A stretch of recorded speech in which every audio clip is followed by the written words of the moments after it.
Assalamualaikum warahmatullahi wabarakatuh. Perkenalkan, nama saya Fibiola Ananda Putri dari jurusan Pendidikan Ekonomi, Fakultas Keguruan dan Ilmu Pendidikan, Universitas Riau. Dari kelas Koperasi 4 dengan NIM 1905111786. Pada video kali ini, saya akan membahas tentang model pengembangan guru profesional dengan mata kuliah pengembangan profesi guru dan dosen pengampu Bapak Mahmud Al-Qusari, MP. Video ini merupakan salah satu syarat ujian akhir semester. Berikut penjelasannya.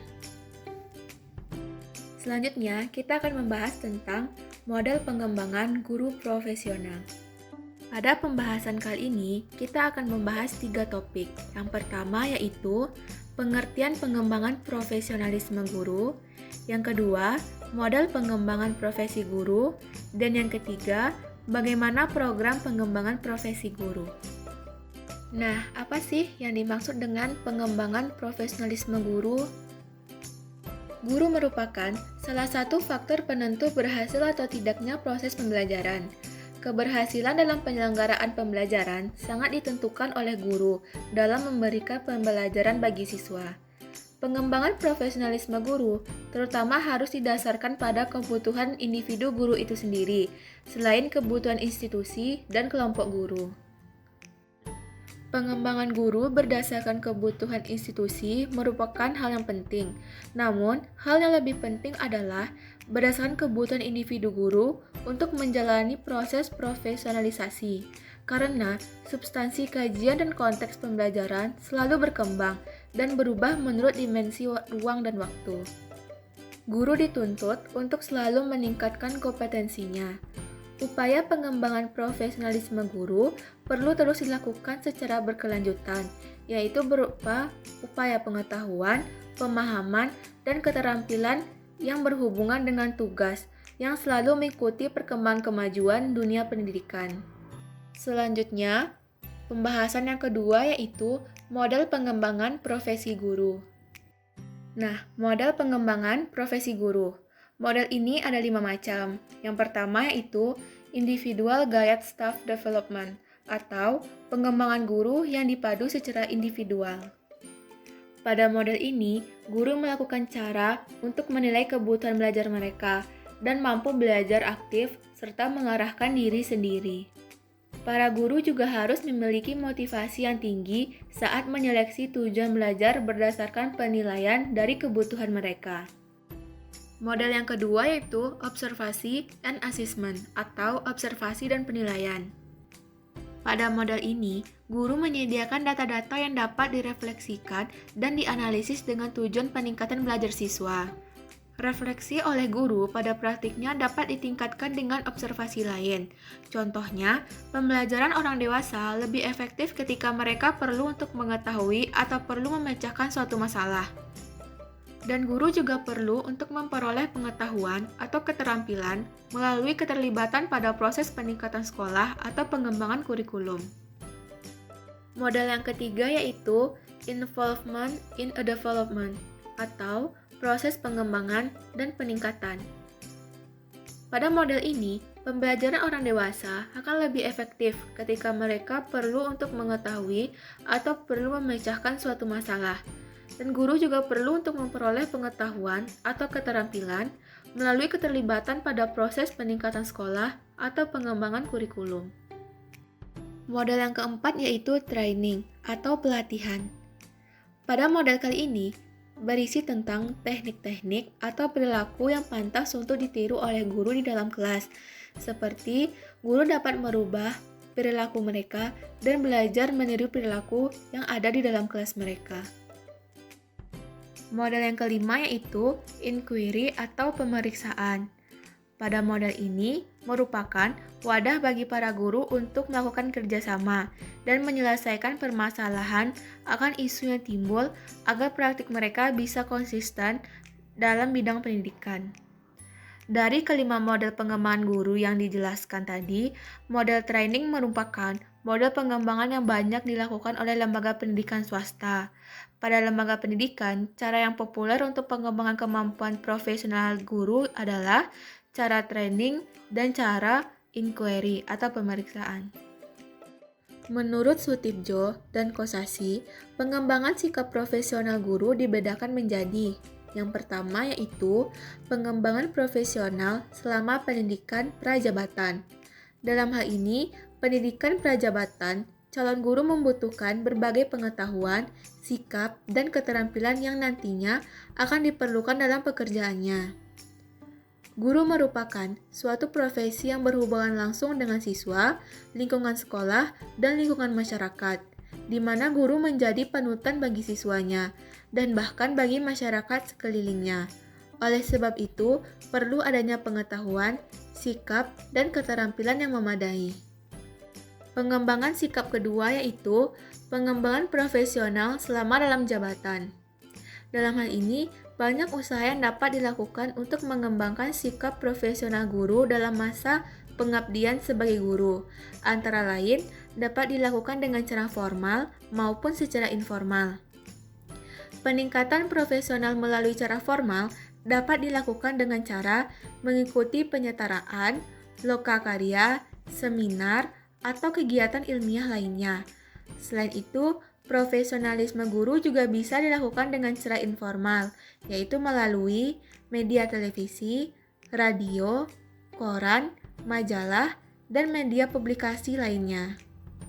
Nah, selanjutnya yaitu pembahasan yang ketiga atau pembahasan yang terakhir, yang itu bagaimana program pengembangan profesi oleh guru.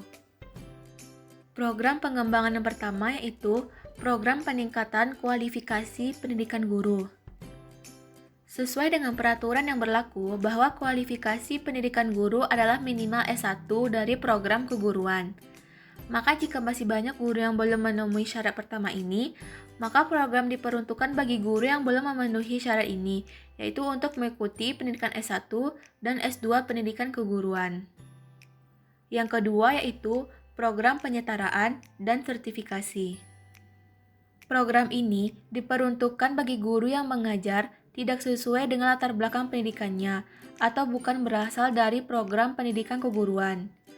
Keadaan ini sering terjadi apabila sekolah mengalami keterbatasan atau kelebihan guru mata pelajaran tertentu. Contohnya yaitu guru yang memiliki ijazah S1 tetapi bukan pendidikan, yang dimana ia sudah bekerja sebagai guru di salah satu sekolah, maka guru tersebut bisa mengikuti program penyetaraan atau sertifikasi untuk mengajar. Yang ketiga yaitu program pelatihan terintegrasi berbasis kompetensi. Guru yang memenuhi kualifikasi pendidikan saja belum cukup, diperlukan pelatihan guna meningkatkan profesionalismenya. Program pelatihan yang diusulkan yaitu dapat berupa pelatihan yang sesuai dengan kebutuhan guru, yaitu yang mengacu kepada tuntutan kompetensi. Yang keempat yaitu program supervise pendidikan. Di lingkungan sekolah, supervisi mempunyai peranan yang cukup strategis dalam meningkatkan prestasi kerja guru, yang pada gilirannya akan meningkatkan prestasi sekolah. Dengan demikian, kualitas peranan supervisi di lingkungan sekolah akan dapat meningkatkan profesionalisme guru, yang selanjutnya dapat berdampak positif terhadap prestasi sekolah. Yang kelima yaitu program pemberdayaan MGMP. MGMP adalah suatu forum atau wadah kegiatan profesional guru mata pelajaran. Dengan MGMP ini diharapkan dapat meningkatkan profesionalisme guru dalam melaksanakan pembelajaran yang bermutu sesuai dengan kebutuhan peserta didik. Yang keenam yaitu simposium guru. Selain MGMP, ada forum lain yang dapat digunakan sebagai wadah untuk saling berbagi pengalaman dalam memecahkan masalah yang terjadi dalam proses pembelajaran, yaitu simposium. Pada forum ini, selain sebagai sharing media, pengalaman juga berfungsi untuk kompetensi antar guru dengan menampilkan guru-guru yang berprestasi dalam berbagai bidang, misalnya dalam penggunaan metode pembelajaran, hasil penelitian tindakan kelas, atau penulisan karya ilmiah. Yang ketujuh yaitu membaca dan menulis jurnal atau karya ilmiah. Dengan membaca dan memahami isi jurnal atau makalah ilmiah dalam bidang pendidikan, guru dapat mengembangkan profesionalismenya. Selanjutnya, dengan meningkatnya pengetahuan seiring dengan bertambahnya pengalaman, guru diharapkan dapat membangun konsep baru, keterampilan khusus, dan alat atau media belajar yang dapat memberikan kontribusi dalam melaksanakan tugasnya. Yang kedelapan yaitu program pelatihan tradisional. Contohnya yaitu magang. Magang ini dapat dilakukan bagi para guru pemula. Bentuk pelatihan pre-service atau in-service bagi guru junior untuk secara gradual menjadi guru profesional melalui proses magang di kelas dengan bimbingan guru bidang studi tertentu. Yang kesembilan yaitu berpartisipasi dalam penemuan ilmiah. Kegiatan ini dapat dilakukan oleh masing-masing guru secara mandiri. Yang diperlukan adalah bagaimana memotivasi dirinya sendiri untuk berpartisipasi dalam berbagai pertemuan ilmiah. Yang ke-10 yaitu melakukan penelitian atau penelitian tindakan kelas. Penelitian ini merupakan studi sistematik yang dilakukan guru melalui kerjasama atau tidak dengan ahli pendidikan dalam rangka merefleksikan dan sekaligus meningkatkan praktik pembelajaran secara terus-menerus, juga merupakan strategi yang tepat untuk meningkatkan profesionalisme guru. Yang ke-11 yaitu mengikuti berita aktual dari media pemberitaan. Berbagai bentuk media seringkali membuat artikel maupun program-program yang berkaitan dengan berbagai isu atau penemuan terkini mengenai pendidikan yang disampaikan dan dibahas secara mendalam oleh para ahli pendidikan.